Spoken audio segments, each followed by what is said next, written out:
Salve! So the first question I got is, I've written them down, what were the different types modeled after? That's an interesting question because you have to take into consideration that gladiators weren't just guys with swords that fought to the death all the time.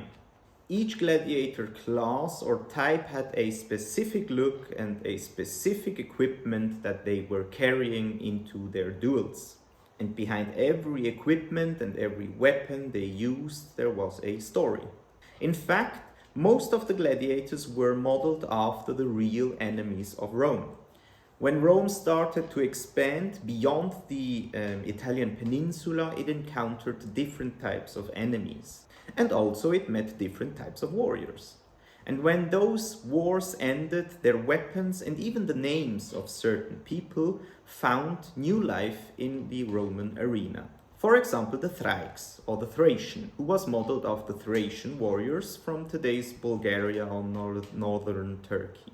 They always fought with a short curved sword called a sica supina, which was modeled after the weapons of certain Thracian warriors, like the falx, which is a one- or two-handed weapon with a curved blade, very effective against certain types of armor or shields. He then used a rectangular or square shield, rather small compared to a legionary shield or a murmillo shield, and they often had a big helmet with a big crest and a griffin on top of it. Fun fact, the sica supina is a pretty good gladiatorial weapon against a murmillo shield because with the curvature you can hook a shield, push it aside and then attack. Then there was the hoplomachus. The hoplomachus was modeled after Greek warriors, Greek hoplites. They wore high greaves that extended the knee. They also used a hasta, that's a spear, and they used a parmula, a rather small round shield that was held with a center grip like a buckler or strapped to the forearm. A fact here, the hoplomachus often fought a murmillo, which represented the combat between a Greek soldier and a Roman soldier. So it symbolized the early wars the Romans or the Latins had to fight on the Italian peninsula against Greeks. Then we have the murmillo, the most Roman gladiator of them all. He looks like a Roman legionary. He has a huge shield, he has a huge helmet and a short sword, a gladius. The murmillo often fought foreign-looking types of gladiators because Romans loved to see Rome against the others. So gladiator types weren't random. They were part of a theatrical and symbolic system. So Rome turned real wars and real battles into staged ones. And they turned real enemies into symbolized warriors to cheer on. By the way, when I say staged wars, I don't mean that it is a staged fight. The fights predominantly were real fights. They weren't like scripted or anything because we know that this doesn't look good or not as good as a real fight.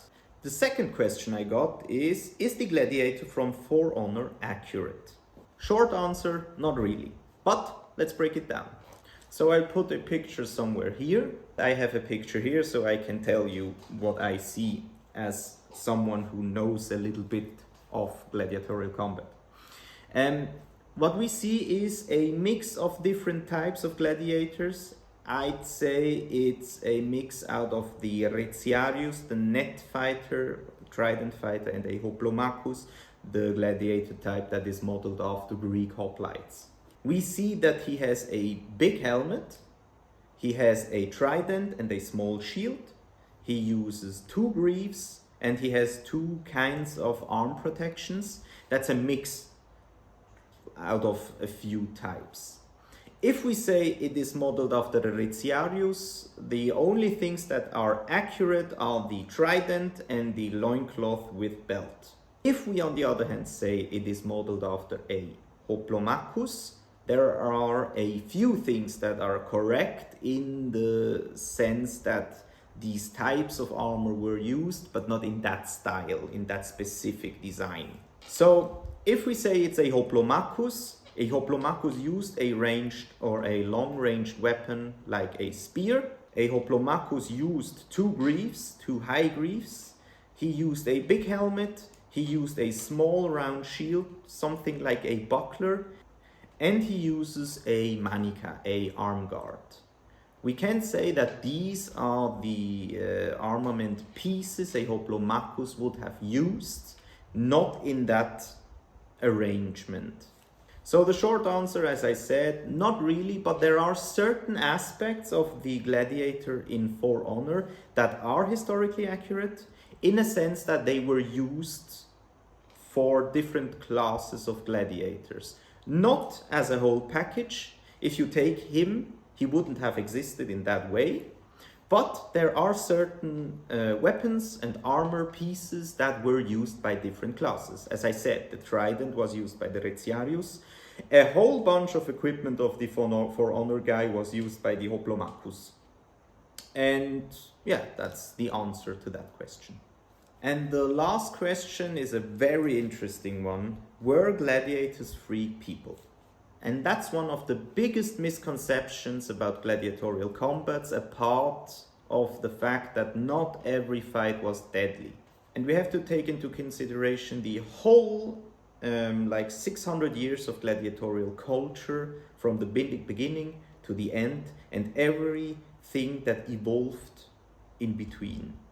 So in the beginning, most of gladiators were slaves. They were prisoners of war, criminals, or people that were condemned to fight as gladiators. Once in the Ludus, the gladiatorial school is called a Ludus, they were fed, trained, and held under strict control. They had almost no rights because they were property. But, and that is very important, not all people who were gladiators were enslaved. There were volunteers. There were noble people that wanted to fight as gladiators as part of a hobby, for example. There were people that needed money, so they sold themselves into gladiatorial schools, gladiatorial culture, gladiatorial combat to earn money, because you could get very rich if you were good. And there were also free people that just wanted to do gladiatorial combat. That also existed. To do that, they signed contracts. They gave up a lot, if not all, of their legal rights, and they became gladiators for the duration of their contract. And they joined to get money, fame, or just to avoid poverty. That was also one reason why someone wanted to become a gladiator. A gladiator could win his freedom, and that is very important. A gladiator that fought for years and was good would win his freedom, and he would get a wooden sword called a rudis as symbol of his freedom. So to sum it up, most gladiators weren't free, but that doesn't mean that there weren't any free people that did gladiatorial combat. What we also know, and that is very interesting, is that there are gladiators that won their freedom but still fought as gladiators for money, for fame, or for whatever reason, but they still fought as gladiators, even though they won their freedom. And then there were the gladiators that won their freedom but didn't want to leave the Ludus and stayed, for example, as a magister to train other gladiators. So these are the 3 questions. I hope you liked it. I hope I answered them to your liking. If you have any other questions, please put them down in the comment section so I can answer them in a future video. I hope you liked it, and we'll see us next time. Bye.